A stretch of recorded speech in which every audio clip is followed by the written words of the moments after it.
2024ರಲ್ಲಿ team India ನಾಯಕ Rohit Sharma 26 test innings ಆಡಿದ್ದಾರೆ. ಈ ವೇಳೆ ಕಲೆ ಹಾಕಿರುವುದು ಕೇವಲ 619 ರನ್ಗಳು ಮಾತ್ರ. ಅಂದ್ರೆ 24.76 ಸರಾಸರಿಯಲ್ಲಿ ಮಾತ್ರ ಹಿಟ್ ಮ್ಯಾನ್ ರನ್ ಗಳಿಸಿದ್ದಾರೆ. ಅದರಲ್ಲೂ ಆಸ್ಟ್ರೇಲಿಯಾ ವಿರುದ್ಧದ ಸರಣಿಯಲ್ಲಿ ಈವರೆಗೂ ಕಲೆ ಹಾಕಿರುವ ಒಟ್ಟು ರನ್ಗಳು ಕೇವಲ 31 ಮಾತ್ರ. ಹಾಗಾಗಿ ಸಿಡ್ನಿ ಟೆಸ್ಟ್ ಪಂದ್ಯದಿಂದ ರೋಹಿತ್ ಶರ್ಮಾ ಅವರನ್ನ ಕೈ ಬಿಡಲಿದ್ದಾರೆ ಎಂಬ ಪ್ರಶ್ನೆಯೊಂದು ಹುಟ್ಟುಕೊಂಡಿದೆ. ಚಾಂಪಿಯನ್ ಟ್ರೋಫಿಗೆ ಈಗಿನಿಂದಲೇ ಟೀಂ ಇಂಡಿಯಾ ತಯಾರಿ ನಡೆಸಿಕೊಂಡಿದೆ. ಈಗಾಗಲೇ ಐಸಿಸಿ ಮೆಗಾ ಟೂರ್ನಿ ತಾತ್ಕಾಲಿಕ ವೇಳಾಪಟ್ಟಿ ರಿಲೀಸ್ ಆಗಿದ್ದು, ಮಾರ್ಚ್ 1ನೇ ತಾರೀಕಿನಂದು ಭಾರತ ಪಾಕಿಸ್ತಾನ ನಡುವಣ ಪಂದ್ಯವನ್ನ ನಿಗದಿಪಡಿಸಲಾಗಿದೆ. ಆದರೆ ಬಿಸಿಸಿಐ ಮಾತ್ರ ಈ ತಾತ್ಕಾಲಿಕ ವೇಳಾಪಟ್ಟಿಗೆ ಇನ್ನೂ ಒಪ್ಪಿಗೆ ನೀಡಿಲ್ಲ ಎಂದು ಐಸಿಸಿ ತಿಳಿಸಿದೆ. ಇದರ ಮಧ್ಯ ಟೀಂ ಇಂಡಿಯಾ ಫ್ಯಾನ್ಸ್ಗೆ ಶಾಕಿಂಗ್ ಸುದ್ದಿ ಹೊಂದಿದೆ.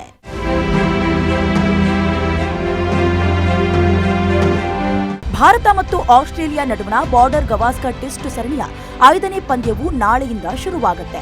ಸಿಡ್ನಿಯ ಎಸ್ಸಿಜಿ ಮೈದಾನದಲ್ಲಿ ನಡೆಯಲಿರುವ ಈ ಪಂದ್ಯದಲ್ಲಿ ರೋಹಿತ್ ಶರ್ಮಾ ಕಣಕ್ಕಿಳಿಯುವುದಿಲ್ಲವೇ? ಇಂತಹದೊಂದು ಪ್ರಶ್ನೆ ಮೂಡುವುದಕ್ಕೆ ಕಾರಣ team India coach Gautam Gambhir ನೀಡಿರುವ ಹೇಳಿಕೆ.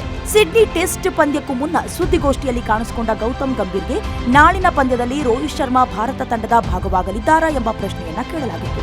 ಈ ಪ್ರಶ್ನೆಗೆ ಗಂಭೀರ್ ನೀಡಿರುವ ಉತ್ತರ, ಪಿಚ್ ನೋಡಿದ ಬಳಿಕ playing 11 ರೂಪಿಸುತ್ತೇನೆ.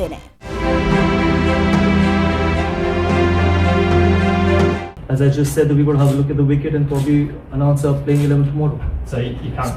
The answer remains the same.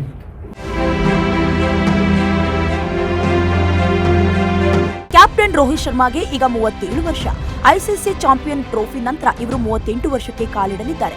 ಹಾಗಾಗಿ ಇವರಿಗೆ ಭಾರತ ಏಕದಿನ ತಂಡದ ಕ್ಯಾಪ್ಟನ್ಸಿಯಿಂದ ಕೋಕ್ ನೀಡುವ ಸಾಧ್ಯತೆ ಇದೆ.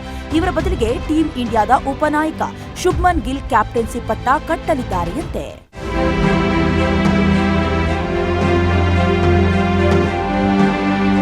ಗೌತಮ್ ಗಂಭೀರ್ ನೇರವಾಗಿ ರೋಹಿತ್ ಶರ್ಮಾ ಆಡುವ ಬಳಗದಲ್ಲಿ ಕಾಣಿಸಿಕೊಳ್ತಾರೆ ಅಂತ ಹೇಳಬಹುದಿತ್ತು, ಅಥವಾ ನಾಯಕನಾಗಿರುವ ಕಾರಣ ಅವರು ಪ್ಲೇಯಿಂಗ್ 11ನಲ್ಲಿ ಇರ್ತಾರೆ ಅಂತ ಕೂಡ ಖಚಿತಪಡಿಸಬಹುದಿತ್ತು. ಆದ್ರೆ ಇವೆರಡನ್ನ ಕೂಡ ಗಂಭೀರ್ ಹೇಳಿಲ್ಲ ಎಂಬುದೇ ಅಚ್ಚರಿ. ಹೀಗಾಗಿ ಇದೀಗ ಸಿಡ್ನಿ ಟೆಸ್ಟ್ನಿಂದ ರೋಹಿತ್ ಶರ್ಮಾ ಹೊರ ಬೀಳ್ತಾರೆ ಎಂಬ ಪ್ರಶ್ನೆಯೊಂದು ಹುಟ್ಟುಕೊಂಡಿದೆ. ಒಟ್ನಲ್ಲಿ ಕಳಪೆ ಫಾರ್ಮ್ನಲ್ಲಿರುವ ರೋಹಿತ್ ಶರ್ಮಾ ಅವರನ್ನ ಸಿಡ್ನಿ ಟೆಸ್ಟ್ ಪಂದ್ಯದಿಂದ ಕೈಬಿಟ್ಟು ಜಸ್ಪ್ರೀತ್ ಬೂಮ್ರಾಗೆ ಮತ್ತೆ ನಾಯಕತ್ವ ನೀಡ್ತಾರಾ ಎಂಬುದೇ ಈಗ ಹುಟ್ಟುಕೊಂಡಿರುವ ಕುತೂಹಲ. ಯಾಕಂದ್ರೆ ಈ ಬಾರಿಯ ಸರಣಿ ಮೊದಲ ಪಂದ್ಯದಲ್ಲಿ ರೋಹಿತ್ ಅನುಪಸ್ಥಿತಿಯಲ್ಲಿ ಟೀಂ ಇಂಡಿಯಾವನ್ನ ಬೂಮ್ರಾ ಮುನ್ನಡೆಸಿತು. ಅಲ್ಲದೆ ಈ ಪಂದ್ಯದಲ್ಲಿ ಭಾರತ ತಂಡ 295 ರನ್ಗಳ ಅಮೋಘ ಜಯವನ್ನ ಕೂಡ ಸಾಧಿಸಿತ್ತು. ಇದಾದ ಬಳಿಕ ರೋಹಿತ್ ಶರ್ಮಾ ನಾಯಕತ್ವದಲ್ಲಿ ಕಣಕ್ಕಿಳಿದ ಟೀಂ ಇಂಡಿಯಾ 2 ಪಂದ್ಯಗಳಲ್ಲೂ ಕೂಡ ಸೋಲನ್ನನುಭವಿಸಿದೆ. ಇನ್ನು ಮಳೆಯ ಕಾರಣ ಒಂದು ಪಂದ್ಯವು ಡ್ರಾನಲ್ಲಿ ಅಂತ್ಯಗೊಂಡಿತ್ತು. ಇದೀಗ ಕೊನೆಯ ಟೆಸ್ಟ್ ಪಂದ್ಯವು ಟೀಂ ಇಂಡಿಯಾ ಪಾಲಿನ ಸರಣಿ ನಿರ್ಣಾಯಕ. ಈ ಮ್ಯಾಚ್ನಲ್ಲಿ ಗೆದ್ರೆ ಭಾರತ ತಂಡವು ಸರಣಿ ಸೋಲನ್ನ ತಪ್ಪಿಸಿಕೊಳ್ಳಬಹುದು. ಹೀಗಾಗಿ team India coach Gautam Gambhir Rohit Sharma ಅವರನ್ನ ಕೈಬಿಟ್ಟು ಮತ್ತೆ ಜಸ್ಪ್ರೀತ್ ಬೂಮ್ರಾಗೆ ಕ್ಯಾಪ್ಟನ್ಸಿ ನೀಡ್ತಾರಾ? ಕಾದು ನೋಡಬೇಕು.